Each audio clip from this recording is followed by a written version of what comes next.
ದೇವನಹಳ್ಳಿ ಸರ್ಕಾರಿ ಆಸ್ಪತ್ರೆಯಲ್ಲಿ ಲಂಚಾವತಾರ ಹೆಚ್ಚಾಗಿದೆಯಾ ಅನ್ನುವಂತ ಪ್ರಶ್ನೆ ಮೂಡ್ತಾ ಇದೆ. ಹೆರಿಗೆ ಮಾಡೋಕೆ ಡಾಕ್ಟರ್ಗೆ 10,000 ರೂಪಾಯಿ ಲಂಚ ಕೊಡಬೇಕಾಗಿದೆ. ಸಾರ್ವಜನಿಕರು ಪ್ರಶ್ನೆ ಮಾಡ್ತಾ ಇದ್ದಂತೆ ಭ್ರಷ್ಟ ಡಾಕ್ಟರ್ ಎಸ್ಕೇಪ್ ಆಗಿದ್ದಾನೆ. ದೇವನಹಳ್ಳಿ ಸರ್ಕಾರಿ ಆಸ್ಪತ್ರೆಯ ಪರಿಸ್ಥಿತಿ ಇದು. ಹೆರಿಗೆ ಮಾಡಬೇಕು ಅಂದ್ರೆ 10,000 ರೂಪಾಯಿ ಲಂಚ ಕೊಡಬೇಕು ಡಾಕ್ಟರ್ಗೆ. ಸಾರ್ವಜನಿಕರು ಪ್ರಶ್ನೆ ಮಾಡ್ತಾರೆ, ಆ ಭ್ರಷ್ಟ ಡಾಕ್ಟರ್ ಎಸ್ಕೇಪ್ ಆಗಿದ್ದಾನೆ. ಸರ್ಕಾರಿ ಆಸ್ಪತ್ರೆಯ ವೈದ್ಯ ರಾಮಚಂದ್ರ ವಿರುದ್ಧ ಈಗ ಗಂಭೀರವಾದಂತಹ ಆರೋಪ ಕೇಳಿ ಬರ್ತಾ ಇದೆ. ಕೈಯಲ್ಲಿ ಮಗುವನ್ನ ಹಿಡ್ಕೊಂಡು ಬಾಣಂತಿ ಕುಟುಂಬಸ್ಥರು ಆಕ್ರೋಶವನ್ನ ವ್ಯಕ್ತಪಡಿಸ್ತಾ ಇದ್ದಾರೆ. ಹೆರಿಗೆ ಮಾಡಿದ ನಂತರ 10,000ಕ್ಕೆ ಡಿಮ್ಯಾಂಡ್ ಇಟ್ಟಿದ್ದಾನೆ. ಇನ್ನು ಮೊದಲಿಗೆ 5,000 ಕೊಡೋದಕ್ಕೆ ಹೋಗಿರ್ತಾರೆ ಬಾಣಂತಿಯ ಕುಟುಂಬಸ್ಥರು. ಇನ್ನು 5,000ಕ್ಕೆ ಒಪ್ಕೊಳ್ಳಲ್ಲ, ಅವನು 10,000 ಕೊಡ್ಲೇಬೇಕು ಅಂತ ಡಿಮ್ಯಾಂಡ್ ಮಾಡಿದ್ದಾನೆ. ಹಣ ಕೊಡದೇ ಇದ್ರೆ ಡಿಸ್ಚಾರ್ಜ್ ಮಾಡಿಸ್ಕೊಂಡು ಹೋಗಿ ಅಂತ ಹೇಳಿದ್ರಂತೆ ವೈದ್ಯರು. ನೊಂದ ಕುಟುಂಬಸ್ಥರಿಂದ ಈಗ ಆಸ್ಪತ್ರೆ ಮುಂಭಾಗ ಆಕ್ರೋಶ ಭುಗಿಲೇಳ್ತಾ ಇದೆ. ವೈದ್ಯ ರಾಮಚಂದ್ರ ವಿರುದ್ಧ ಕ್ರಮ ತಗೊಳ್ಬೇಕು ಅಂತ ಬಾಣಂತಿ ಕುಟುಂಬಸ್ಥರು ಆಗ್ರಹಿಸ್ತಾ ಇರುವಂತದ್ದು. 10,000 पूछे तो गरीब कहां से लेना करते था सो 10,000 ನೀವು ತಪ್ಪು ಮಾಡಿಲ್ಲಲ್ಲ, ನಿಂತ್ಕೊಂಡು ಮಾತಾಡಿ. ಫೋನ್ ಪೇ ಅಲ್ಲ, ನಾನೇ ಮಾಡ್ತೀನಿ. ಅಮೌಂಟ್ 10,000 ಅಲ್ಲ, ಲಕ್ಷ ರೂಪಾಯಿ ನಾನೇ ಮಾಡ್ತೀನಿ. 1,00,000 ರೂಪಾಯಿ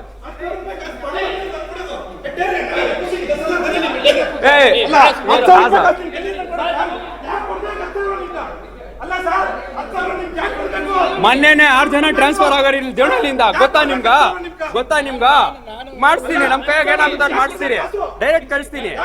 ನೀವು ತಪ್ಪು ಮಾಡಿಲ್ಲಲ್ಲ, ನಿಂತ್ಕೊಂಡು ಮಾತಾಡ್ರಿ. ನಿಂತ್ಕೊಂಡು ಮಾತಾಡೋ ನೀವು.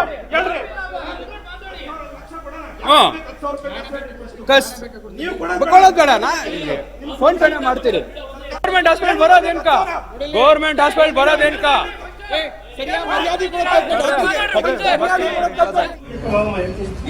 ನಾವು ದೇವನಹಳ್ಳಿ ಆಸ್ಪತ್ರೆಗೆ ನಮ್ಮ ಮನೆ ಹೆಣ್ಮಗುನ ಬುತ್ನಲ್ಲಿ ಅಡ್ಮಿಟ್ ಮಾಡಿದ್ವಿ. ನಿನ್ನೆ ಡೆಲಿವರಿ ಆಯಿತು.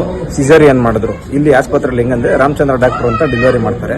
ಅವ್ರು 10,000 ರೂಪಾಯಿ ಫಿಕ್ಸ್ ಮಾಡಿಬಿಟ್ಟಿದ್ದಾರೆ. ಸಿಸೇರಿಯನ್ ಆದ್ರೆ 10,000 ರೂಪಾಯಿ ಕಾಸು ಕೊಡಬೇಕು. ನಿನ್ನೆ ನಾವು ಯಾರು ಇಲ್ಲ, ಇವ್ರೇನ್ ಮಾಡಿದ್ದಾರೆ 5,000 ರೂಪಾಯಿ ಕೊಡಕ್ ಹೋಗಿದ್ದಾರೆ. 5,000 ರೂಪಾಯಿ ಮುಟ್ಟಿಲ್ಲ. ಕೊಟ್ರೆ 10,000 ಕೊಟ್ರಿ, ಇಲ್ಲಾಂದ್ರೆ ಬಿಡ್ರಿ. ಆಮೇಲೆ 6,000 ಕೊಟ್ಟವ್ರೆ. ಬಲವಂತ ಮಾಡೋದು ತಗೊಂಡಿದ್ದೆ. ಆಮೇಲೆ 8,000 ಕೊಟ್ಟವ್ರೆ. 9,000 ರೂಪಾಯಿ ಲಾಸ್ಟ್ ಇವತ್ತು ಕೊಟ್ರೆ ತಗೊಂಡಿದ್ರೆ ಎತ್ತು ಬಿಸಾಕ್ಬಿಟ್ಟು ಕೊಟ್ರೆ 10,000 ಕೊಡ್ರಿ, ಇಲ್ಲಾಂದ್ರೆ ಇಲ್ಲಾಂದ್ರೆ ಡಿಸ್ಚಾರ್ಜ್ ಮಾಡ್ಸ್ಕೊಂಡು ಹೋಗ್ತಾ ಇರ್ರಿ ನಿಮ್ಮ ಮಗುನ ಅಂತ ಹೇಳಿದ್ದಾರೆ. ಆಮೇಲೆ ಇಲ್ಲಿ ಹೆಂಗಂದ್ರೆ ಎಲ್ಲ ಅಷ್ಟೇ ರೆಸ್ಪಾನ್ಸ್ ಇಲ್ಲ ಫಿಟಾಗಿ. ಏನ್ ಬಂದ್ರು ಅಷ್ಟೇ. ಇನ್ನೊಂದು ಮತ್ತೊಂದು ಎಲ್ಲ ಜನಗಳು ಒಂಥರ ಧಿಮಾಕಿಂದ ಮಾತಾಡೋದು, ಉಗುರಿಂದ ಮಾತಾಡೋದು, ಆ ಕೆಲಸ ಮಾಡ್ತಾರೆ. ರಾಮಚಂದ್ರ ಡಾಕ್ಟರ್ ನಾವು ಪ್ರಶ್ನೆ ಮಾಡಿದ್ರೆ ನಾನು ಕೇಳಿಲ್ಲ ಮಾಡಿಲ್ಲ ಅಂತ ಈಗ ಹೇಳ್ತಾರೆ. ಯಾಕಂದ್ರೆ ನಾವೆಲ್ಲ ಬಂದು ಪ್ರಶ್ನೆ ಮಾಡ್ತಾ ಇದೀವಲ್ಲ, ಅದಕ್ಕೋಸ್ಕರ. ಆಮೇಲೆ ನಮ್ಮ ಮಗುಗೆ ಏನಾದ್ರು ಹೆಚ್ಚು ಕಡಿಮೆ ಆದ್ರೆ ರಾಮಚಂದ್ರ ಡಾಕ್ಟರ್ ಜವಾಬ್ದಾರಿ, ಅವ್ರದೇ ಹೊಣೆಗಾರಿಕೆ. ಯಾಕಂದ್ರೆ ಈಗ ಇಲ್ದಿರಾ ಬಿಟ್ಬಿಟ್ಟೋಗಿದ್ದಾರೆ. ಇಲ್ಲಿ ವಾತಾವರಣ ಅಷ್ಟೇ, ಯಾರಿಗೂ ರೆಸ್ಪಾನ್ಸ್ ಮಾಡೋದೇ ಇಲ್ಲ. ರಾಮಚಂದ್ರ ಡಾಕ್ಟರ್ ನೀಟಾಗಿ ನೋಡೋದಿಲ್ಲ, ಮತ್ತೊಂದು ಮಾಡೋದು, ಏನು ಮಾಡೋದಿಲ್ಲ. ಅವ್ರು ಕೇಳಿದ್ರೆ ಏನ್ ಹೇಳ್ತಾರೆ, ನಾನು 22 ಆಪರೇಷನ್ ಮಾಡಿದ್ದೀನಿ, 24 ಮತ್ತೊಂದು ನಂಬರ್ಗಳು ಇರ್ತಾರೆ ಹೊರತು ಅವ್ರಿಗೆ ಜನಗಳು ರೆಸ್ಪಾನ್ಸ್ ನೀಟಾಗಿ ಮಾಡ್ತಾ ಇಲ್ಲ, ನೋಡ್ತಾನೆ ಇಲ್ಲ. ಆಮೇಲೆ ಈಗ ಮೊನ್ನೆ ಯಾರು ಇದ್ ಮಾಡಿ ಕಳಿಸಿದ್ದಾರೆ, ಡಿಸ್ಚಾರ್ಜ್ ಮಾಡಿ ಗ್ಯಾಸ್ ಯುರೋಪ್ ಹಾಕಿದ್ರೆ ಅವ್ರು ಡಿಸ್ಚಾರ್ಜ್ ಮಾಡಿ ಕಳಿಸ್ಬಿಡೋದು. 5 ದಿನ ನಿನ್ನೆ ಸಾಯಂಕಾಲ ಡೆಲಿವರಿ, ಬೆಳಗ್ಗೆ 11 ಗಂಟೆ ಡೆಲಿವರಿ ಆಯ್ತು. ನಾವು ಮೊನ್ನೆ ಅಡ್ಮಿಟ್ ಆಗಿದ್ದು, ನಿನ್ನೆ ಬೆಳಗ್ಗೆ 11 ಗಂಟೆ ಡೆಲಿವರಿ ಆಯ್ತು. ಅವರು ಡೆಲಿವರಿ ಆಗಿದ ತಕ್ಷಣ 10,000 ಕೇಳಿದ್ರು. ಯಾರು? ರಾಮಚಂದ್ರ ಡಾಕ್ಟರ್. ಸರಿ ಅಂತ ನಾವು 5,000 ಕೊಟ್ರಿ. ಸರಿ ಅಂತ ಅವ್ರು ತಗೊಳ್ಳಿಲ್ಲ. 10,000 ಕರೆಕ್ಟಾಗಿ ಕೊಡ್ಬೇಕು. ಮತ್ತೆ ಆಮೇಲೆ 8,000 ಕೊಟ್ರಿ, 9,000 ಕೊಟ್ರಿ. ಬಿಟ್ಲೇ ಇಲ್ಲ, ತಗೊಂಡಲ್ಲ, ಹಾಕಿ ಬಿಸಾಕ್ಬಿಟ್ಟು. ಪಾಪ ಅವ್ರು ಬಡವರು ಆಟೋದಾಗ ಹೋದ್ರೆ ಹೊರಗಿಲ್ ಬಿಚ್ಚಿಲ್ಲ.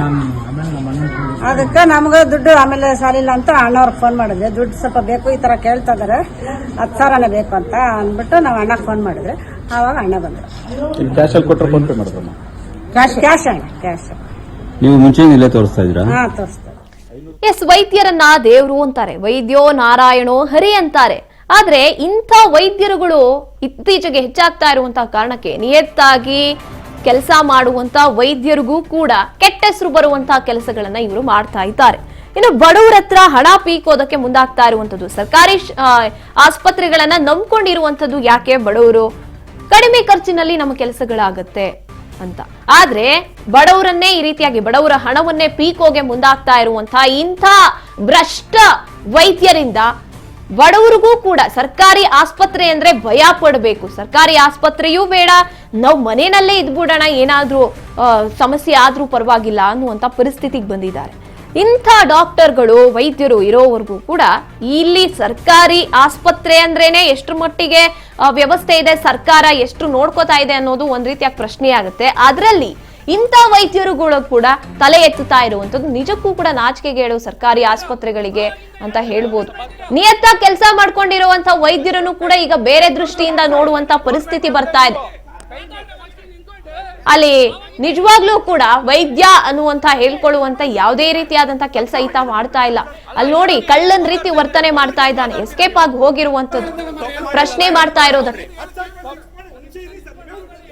ಎಷ್ಟೆಲ್ಲ ಕಷ್ಟಪಟ್ಟು ನಾನೊಬ್ಬ ವೈದ್ಯ ಆಗ್ಬೇಕು ಅಂತ MBBS ಮಾಡಿ ಕೆಲಸ ಮಾಡೋದಕ್ಕೆ ಅಂತ ಬಂದಿರ್ತಾರೆ. ಆ ಒಂದು ಪೊಸಿಷನ್ಗೆ ಜನತೆ ಎಷ್ಟು ಗೌರವ ಕೊಡ್ತಾರೆ. ವೈದ್ಯ ಅಂದ್ರೆ ದೇವ್ರಿದ್ದಾಗೆ ಅಂತ ಕೈ ಮುಗಿತಾರೆ ಎಷ್ಟೋ ಜನ ಡಾಕ್ಟರ್ಗಳನ್ನ. ಇವತ್ತಿಗೂ ಕೂಡ ಕಡಿಮೆ ಖರ್ಚಲ್ಲಾಗಿರ್ಬಹುದು ಅಥವಾ ದುಡ್ಡೇ ತಗೊಳ್ಳದೆ ಆ ರೋಗವನ್ನ ವಾಸಿ ಮಾಡುವಂತ ಅಥವಾ ಈ ರೀತಿಯಾಗಿ ಹೆರಿಗೆ ಸಮಸ್ಯೆಗಳನ್ನ ಪರಿಹರಿಸುವಂತ ಡಾಕ್ಟರ್ಗಳು ಇವತ್ತಿಗೂ ಕೂಡ ಇದ್ದಾರೆ. ಆದ್ರೆ ಅಂತವ್ರ ಮಧ್ಯೆ ಇಂಥ ಕೆಟ್ಟ ಹುಳುಗಳು ಕೂಡ ಇರುವಂತದ್ದು ನಿಜಕ್ಕೂ ಕೂಡ ಶೋಚನೀಯ. ಮೊನ್ನೆನೆ 6 ಜನ ಟ್ರಾನ್ಸ್ಫರ್ ಆಗೋರು ಇಲ್ಲಿ ದೇವನಹಳ್ಳಿಯಿಂದ. ಗೊತ್ತಾ ನಿಮ್ಗ ಮಾಡಿಸ್ತೀನಿ, ನಮ್ ಕೈಯಾಗ ಏನಾಗುತ್ತೆ ಮಾಡಿಸ್ತೀರಿ, ಡೈರೆಕ್ಟ್ ಕಳಿಸ್ತೀನಿ. ನೀವು ತಪ್ಪು ಮಾಡಿರಲ್ಲ, ನಿಂತ್ಕೊಂಡು ಮಾತಾಡ್ರಿ, ನೀವು